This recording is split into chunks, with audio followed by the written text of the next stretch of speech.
Would you know what to do and say if one of your team members was having a panic attack?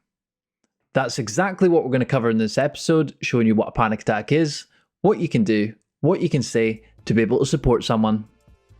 A panic attack can be terrifying, both for the individual experiencing it and also everybody else around them. So a panic attack is an immense rush of fear. So imagine the anxious thoughts you've maybe had in your life and times it by 1,000. It can be so bad for the person that they can literally feel like they are dying, especially if it's their first time, as they can feel like they're having a heart attack because they get the chest pain, they could be hyperventilating, feeling very, very tense. It feels like an impending doom crashing down around them. They've got the rush of overwhelm. And there's a lot of things that just don't make sense, just crippling their mind and body. So that is essentially a panic attack. So a very desperate place to be in, very scary place to be in. And this is why we want to support that individual to basically take them from that 10 out of 10 zone as low as we can and support them there and then afterwards too. Here are 8 ways that you can support someone having a panic attack.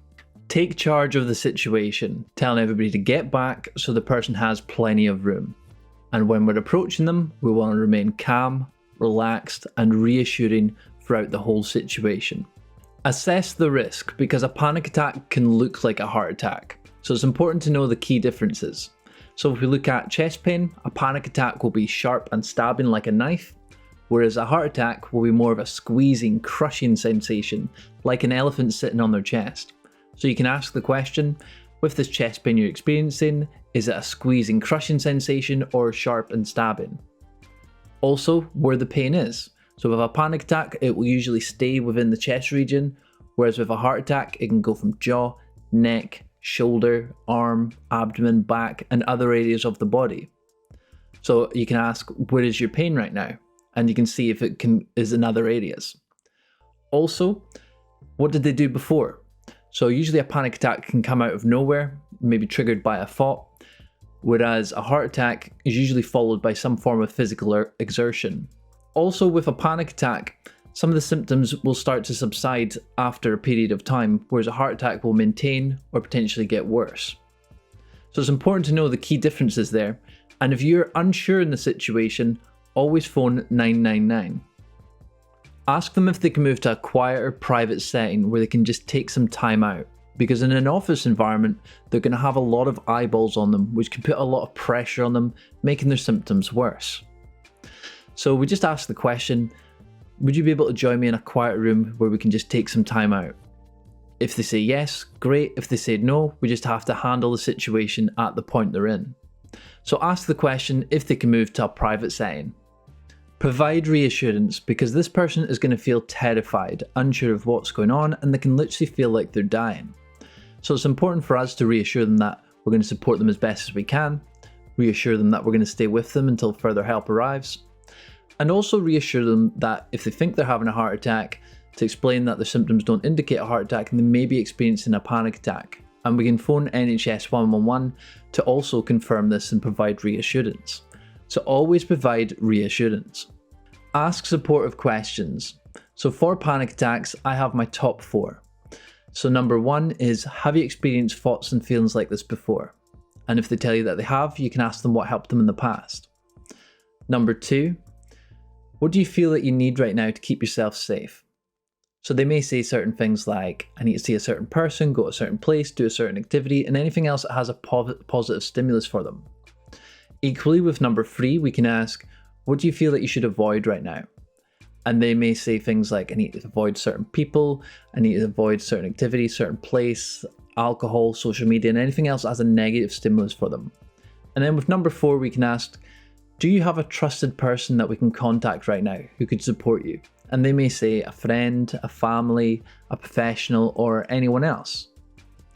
And the supportive questions that you can ask can go well out with that, and they don't always have to be about their mental health. So for example, I'll sometimes talk about what their favourite hobbies are, the last movie that they watched, any pets that they have, and anything that's just keeping them talking, because what we've got to remember is that they are 10 out of 10 on the stress scale right now, and we want to just take them down as best as we can, and keeping them talking provides enough distraction to do that. So ask supportive questions. Use distraction techniques. So we've mentioned that talking can be a great distraction, and there's lots of other activities we can use as well, such as sensory activities. Could be popping some bubble wrap, squeezing a stress ball, scrumpling some paper, a certain fabric to touch, or anything else sensory related. You've also got something as simple as make them a hot drink. Tea, coffee, hot chocolate, something to hold and sip on is a great distraction. And then you've also got mindfulness activities, such as 5, 4, 3, 2, 1. So that is 5 things they can see, 4 things that they can touch, 3 things they can hear, 2 things they can smell, and 1 thing that they can taste. And you can get them to write that down. And another simple one could be, tell me 4 things that are green in this room. And anything else that's going to be a distraction for them, because we're trying to take them from a 10 out of 10 point as lower on the stress scale as possible. And if we do that, the breathing is going to become more relaxed, they're going to feel less tense, and we're going to be able to get more conversation out of them. So use distraction techniques. Use simple breathing techniques. So when most people think of panic attacks, they can think of the paper bag. Now, when was the last time you saw a paper bag in the office? Probably a long time ago. They're not easily on hand now. And that's why it's important to know some simple breathing techniques.